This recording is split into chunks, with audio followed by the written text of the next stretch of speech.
بسم الله الرحمن الرحيم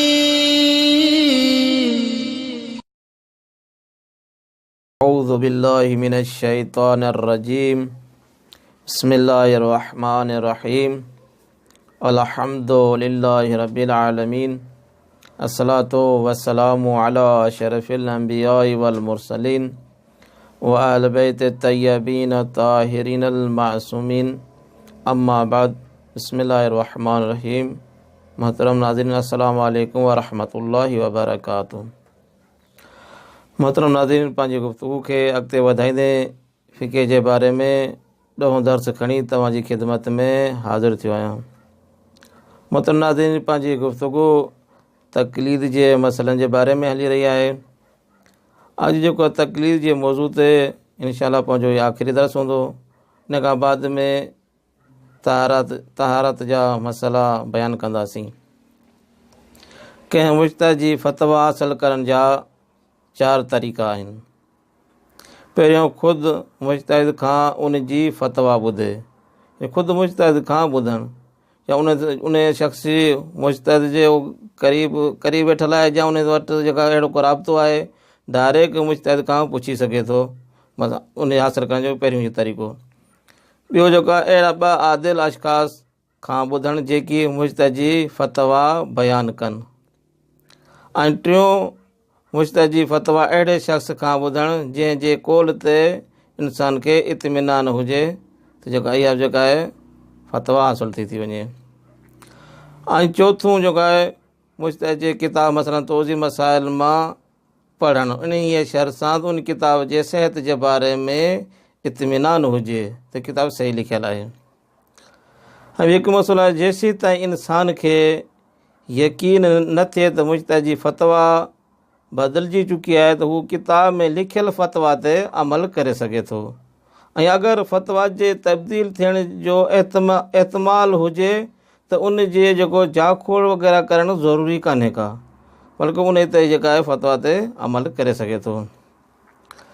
अगरि मुज्तहिद आलम कोई फ़तवा ॾिए त जेको हिन मुज्तहिद जी तक़लीद में आहे त हू उन ई मसइले में कंहिं ॿिए मुज्तहिद जी तक़लीद नथो करे सघे, यानी डायरेक्ट हू फ़तवा ॾिए थो। ॾिसो, कुझु तोज़ी मसाइल में कुझु इस्तलाहूं बि आहिनि। हिकु मिसाल मुज्तहिद चए थो कि वाजिबु आहे, त माना जिते वाजिबु चवे त असां ॿिए कंहिं मुज्तहिद तरफ़ असां रुजू नथा करूं। ॿियो लफ़्ज़ जेका आहे, हिकु जॻह ते हिकु वाजिबु इस्तेमालु करे थो, ॿियो जेका आहे लाज़िम इस्तेमालु करे थो। हाणे मुकल्लिफ़ जे लाइ ॿई बराबरि, जे वाजिब ते बि अमल करिणो अथसि ऐं लाज़िम ते अमल करिणो आहे। बल्कि मुज्तहिद जेका आहे, अगरि लफ़्ज़ छो थो इस्तेमालु करे, उहो जे अगरि वाजिबु मुज्तहिद उन महिल इस्तेमालु करो जेको उनखे मुज्तहिद खे क़ुर या हदीस मां जेको हुकुम मिले थो, त उहो जेको उते वाजिबु थो लॻाए। अगरि जेको क़ुर ऐं हदीस मां अगरि जे हुकुम नथो मिले, पोइ उसूल अमलिया जेके ॿी दलीलूं आहिनि, उन जे ज़रिए सां जेको हुकुम खे अख़्ज़ करे थो, उते जेका आहे मुज्तहिद लाज़िम जो लफ़्ज़ इस्तेमालु थो करे। मुख़्तसर इन जे जो उन ते लाज़िम, भले मुकल्लिफ़ जे लाइ ॿई बराबरि आहिनि। ऐं ॿी जॻह ते इस्तिलाह में त मुज्तहिद चयो त माना एहतियात वाजिब जो लफ़्ज़ इस्तेमालु करे। एहतियात वाजिब जो मतिलबु छा आहे, यानी 100% जेका मुज्तहिद उहा फ़तवा कोन थो ॾिए, यानी मुज्तहिद जे लाइ अख़्तियार आया उन ते अमल करे, या मुज्तहिद जो इन में अख़्तियार ते उन खां बाद में जेको इल्मु वारा आहे त उन मसइले में त ॿिए मुज्तहिद तरफ़ तव्हां रुजू करे सघो था, जॾहिं फ़तवा में एहतियात वाजिबु हुजे।